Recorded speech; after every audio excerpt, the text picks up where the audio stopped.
धरती कब तक घूमेगी चैप्टर के लेखक सावर दैया है। यह कहानी भी राजस्थान भाषा में लिखे हुए थे, लेकिन उसको जो हिंदी में ट्रांसलेट वो खुद किए, क्योंकि हिंदी भी उसको आता था। और यह जो चैप्टर लिया गया है उनका एक समकालीन भारतीय साहित्य था, उन्हीं में से लिया गया है। यह कहानी आम जिंदगी से लिया गया है, जहां अक्सर आप लोग देखे होंगे कि एक परिवार में एक बूढ़ी माँ रहती है। इस कहानी में भी ऐसा ही है, लेकिन माँ के ही खाना का बंटवारा कर देता है कि एक महीना मेरे पास खाएगी, एक महीना तुम्हारे पास, एक महीना तुम्हारे पास। लेकिन फिर भी नहीं होता है, तो माँ के साथ क्या करता है ना, वो आप जब देखिएगा तो रूह कांप जाएगा आपका। चलिए स्टार्ट करते हैं। सीता जो कि एक बूढ़ी औरत रहता है, उसके तीनों बेटा का घर का बंटवारा हो गया रहता है। सब तो रहता था आसपास ही, लेकिन कोई किसी को देखना नहीं चाहता था। और जहां तक बात रहा माँ का, तो माँ का बंटवारा कर दिया था कि एक महीना बड़े वाले भाई के साथ रहेगा, एक महीना मझले वाले के साथ और एक महीना छोटे वाले भाई के साथ। और इतना हार्ड नियम बना दिया था माँ के लिए कि अगर मान लीजिए बड़े वाले भाई के साथ रह रही है माँ, तो छोटे वाला भाई अगर कुछ भी दे ना तो नहीं खा सकती है।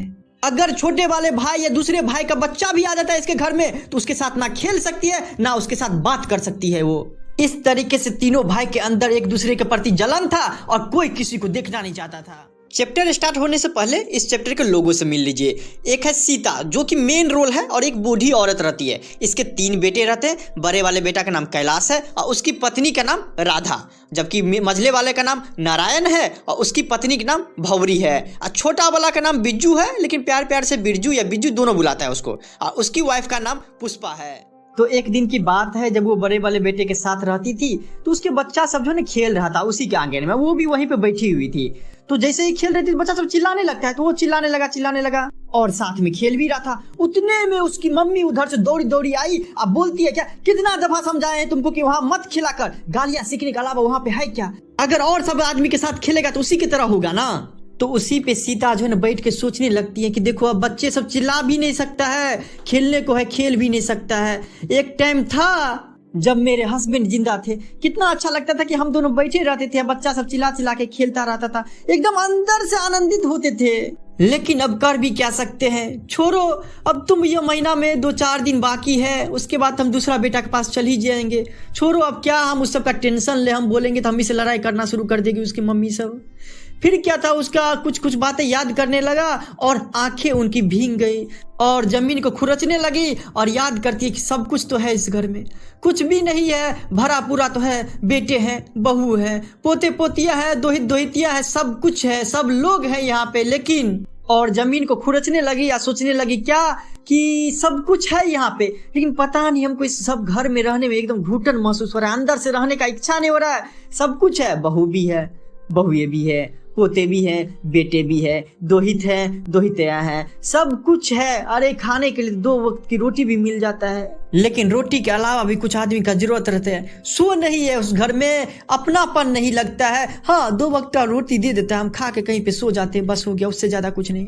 अगर मझले वाले और छोटे वाले भाई के बच्चा सब आता है, अब मेरे पास बैठ जाते रहता है, खाना सब खाते रहता है, तो समझो ऐसे जिसके घर में रह रहे हैं उसकी वाइफ ऐसे देखती है जैसे कि कोई खीर पूरी खा रहा है और उसके सामने नाली से उठकर कोई कुत्ता उसके थाली के पास आ जाए तो किस तरीके से क्रोध और घृणा आता है ना, उसी तरीके से हमको भी देखती रहती है जब हम दूसरे के बच्चा के साथ खेलते हैं या खिलाते हैं उसको। तो और वो बताती है कि हम अपने बेटे के बारे में क्या ही बताएं, कभी पास बैठता नहीं है, क्या हाल चाल है, तबीयत कैसी है, माँ मन प्रसन्न है, ये दुख है, कोई बीमारी तो नहीं हुआ है, किसी चीज की जरूरत तो नहीं है। कोई भी बेटा उससे नहीं पूछता है, खाना दे देता है, उसके अलावा ना उससे कुछ पूछता है और न ही कुछ घर का बात कोई बताता है।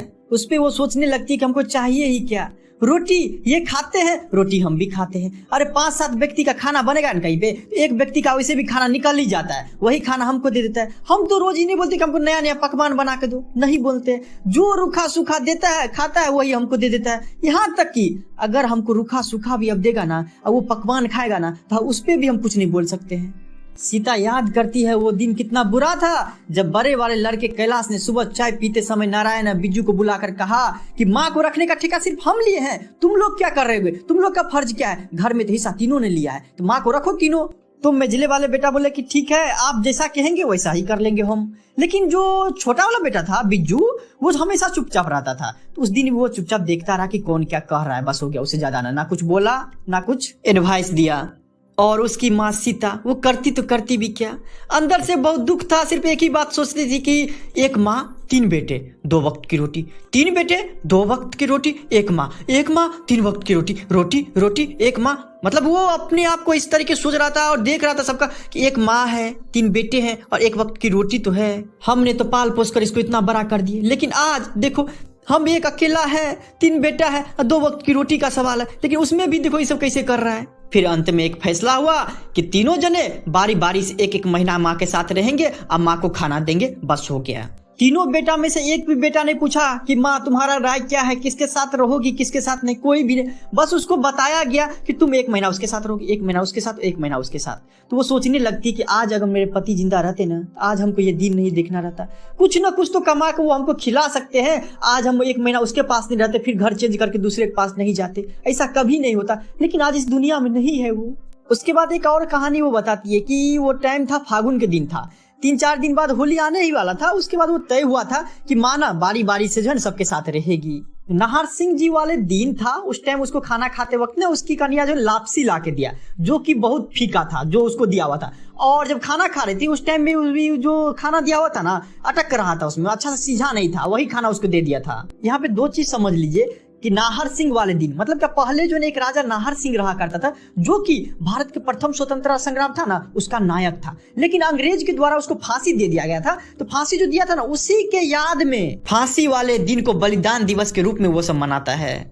और लापसी जो बोली, लापसी एक तरह का मीठा व्यंजन है जो कि स्पेशली राजस्थान में भी बनाया जाता है। हाँ, हिंदू समारोह में ये धार्मिक प्रसाद के रूप में प्रयोग होता है। शादी ब्याह हो, मुंडन हो, बच्चा जन्म होने पे, बहू आई है या ऐसा भी कोई सांस्कृतिक कार्यक्रम में इसका जरूर से जरूर इस्तेमाल होता है, राजस्थान में खास करके। और लापसी बनाने के लिए अनाज के आटे या टूटे हुए गेहूं दे दीजिए, उसमें घी, दूध, मेवा, किशमिश और अन्य मुख्य जो मेवा रहता है ना उसको मिला दीजिए। और अगर आपके पास शौक है और पैसा है तो उसमें आप कुछ सूखी इलायची भी दे दीजिए, तब और टेस्टी लगते रहता है वो। तो जब होली वाले दिन आया तो इसे तो लापसी ही बना करता था, लेकिन हाँ कैलाश की जो पत्नी थी वो उस दिन दाल का हलवा बनाई हुई थी।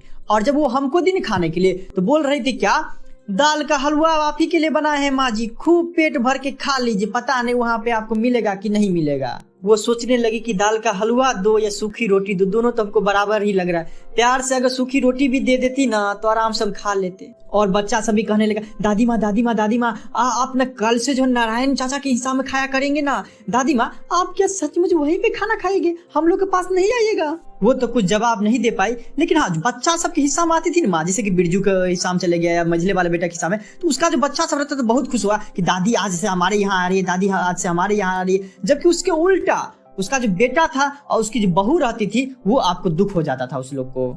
तो एक दिन वैसे ही सब बच्चा खेल रहा था और वहीं पे वो बैठी हुई थी। वो खेल था माय माय रोटी दे, अर्थात क्या उसमें 3-4 बच्चा रहता था और बीच में एक बच्चा रहता था, और जो बीच वाला बच्चा है ना वो अपना हाथ फैला के आप मांगते रहता था माय माय रोटी दो। तो वो बच्चा एगो बच्चा बोलता था चल दूसरा घर जाओ, फिर दूसरे वाले के पास जाता था, वो भी ऐसे जवाब देता था यह घर छोड़ दूसरे घर जाओ। तो ये देख के ना उसको अंदर से बड़ा ही दुख होता है कि ये जो बच्चा खेल रहा है आज तो मेरे साथ ऐसा ही हो रहा है, हम भी तो भिखारनी के जैसे हैं, 1 महीना यहाँ पे खाए उसका दूसरा महीना उसके पास जाते हैं, वो भगा देती है, तीसरे महीने हम उसके पास चले जाते हैं। उस बच्चा जो खेल रहा है वो तो मेरे साथ ओरिजिनल में हो रहा है मेरे साथ ऐसा। ऐसे करते करते 5 साल बीत गया, और वो ऐसा भी नहीं कि आराम से बीत गया, इन 5 वर्षों में ना 2500 दफा झगड़ा हुआ।